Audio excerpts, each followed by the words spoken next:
Şimdi madalyonun diğer yüzüne, savaşın görünmeyen maliyetine bakacağız. Günlerdir ana akım medyada sadece İran'ın aldığı darbeleri ve kayıpları izliyoruz. Ancak sahadaki gerçeklik savaşın hiçbir taraf için tek taraflı bir zafer olmadığını kanıtlar nitelikte. New York Times'ın manşetten duyurduğu ve uydu görüntüleriyle desteklediği o sarsıcı analiz, bölgedeki Amerikan varlığının ne kadar ağır bir darbe aldığını tüm çıplaklığıyla gözler önüne seriyor. Savaşın başladığı 28 Şubat'tan bu yana geçen kısa sürede Orta Doğu genelinde 17 Amerikan askeri noktası, radar üssü ve diplomatik misyon İran'ın akıllı misillemeleriyle doğrudan hedef alınıyor.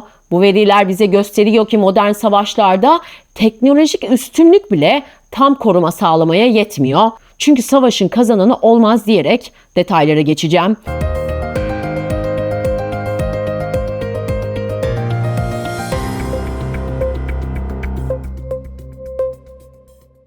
New York Times muhabirlerinin hazırladığı bu detaylı haritaya baktığımızda darbenin sadece fiziksel değil, stratejik olduğunu da görüyoruz.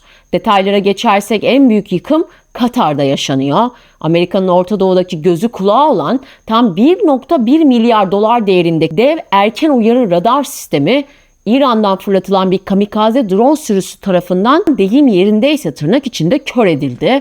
Bu radarın operasyonel kabiliyeti ciddi darbe aldığının ve Pentagon'un bölgedeki füzeleri önceden tespit etme yeteneğinin azalmış olması anlamına geliyor.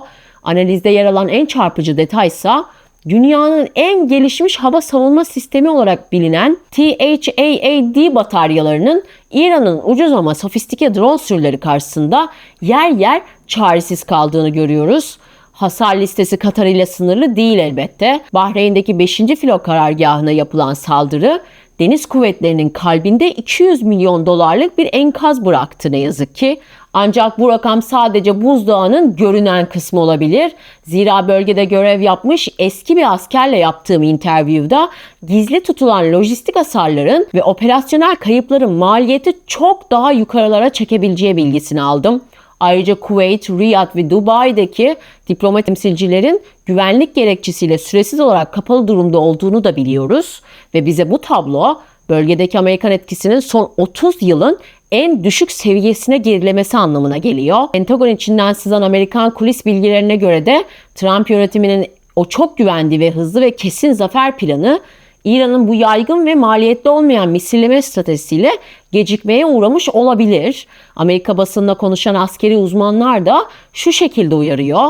Eğer bu saldırı dalgası durdurulamazsa Amerikan ordusunun bölgedeki hareket kabiliyeti sadece fiziksel olarak değil, lojistik olarak da çökme riskiyle karşı karşıya. Bu 17 tesisin aldığı hasar sadece askeri bir kayıp değil, aynı zamanda petrol fiyatlarının 150 dolara, 200 dolara merdiven dayayacağı bir küresel ekonomik krizinde habercisi olabilir. Şimdi sizinle birlikte haber rotamızı okyanusun ötesine, yani Amerika'nın ana karasına çevirmemizi sağlayacak bir haberle devam edeceğim.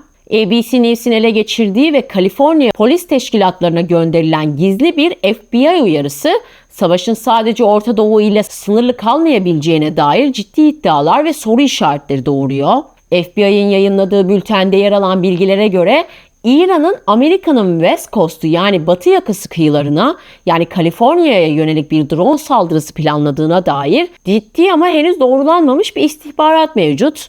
Buradaki en kritik detay ise şu: hayalet gemiler. Peki ne bu hayalet gemiler?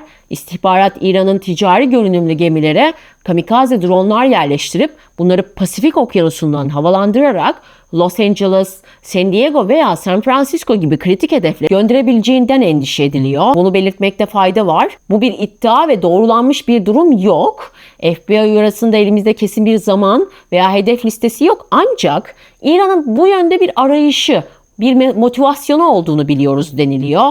Ancak bu uyarının ardından Washington ve Kaliforniya arasında ipler gerildi. FBI'ın bu uyarısı üzerine Kaliforniya valisi Newsom, Trump yönetimiyle doğrudan bir temas kurmadığını belirterek çok sert bir çıkış yaptı. Newsom panik yapacak bir durum yok, ancak başkan artık bu savaşın sonunun nereye varacağını ve gerçek amacını Amerikan halkına açıklamak zorunda diyerek Beyaz Saray'ın şeffaflığını sorguluyor.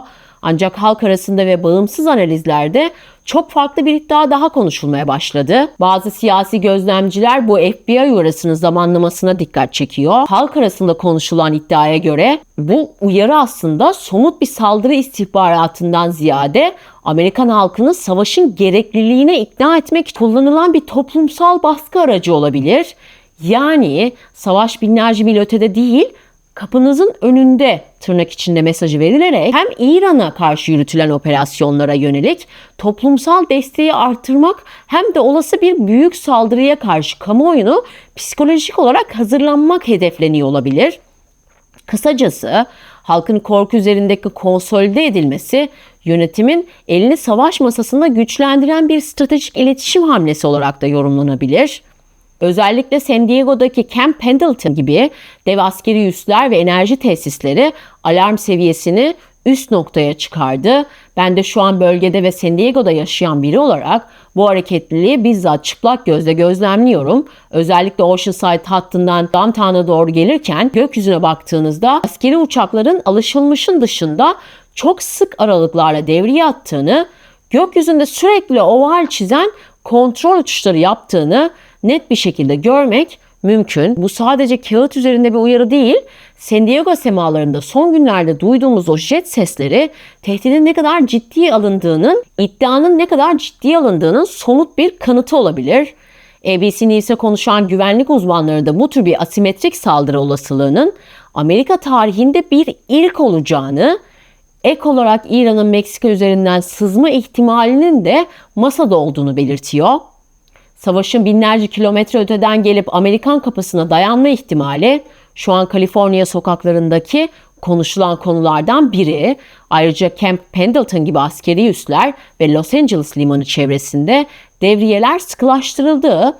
Beyaz Saray sözcüsü her ne kadar doğrulanmış bir tehdit yok diyerek tansiyonu düşürmeye çalışsa da sızan bu rapor insanlarda büyük bir huzursuzluk yaratmaya aday. Eğer iddia edildiği gibi bir hayalet gemi batı kıyılarına yaklaşırsa bu sadece askeri bir saldırı değil, Amerikan topraklarında 2. Dünya Savaşı'ndan bu yana yaşanmış en büyük güvenlik ihlali olacaktır. Eğer bu tarz perde arkası analizleri ve ana akım medyanın pas geçtiği detayları kaçırmak istemiyorsanız kanalıma abone olmayı, bildirim zillerini açmayı ve bu videoyu beğenerek bana destek olmayı unutmayın lütfen. Çünkü sizin desteğiniz bu bağımsız haberleri sürdürebilmemiz için çok kıymetli diyelim. Bir sonraki haber analiz videosunda görüşmek üzere. Kendinize iyi bakın.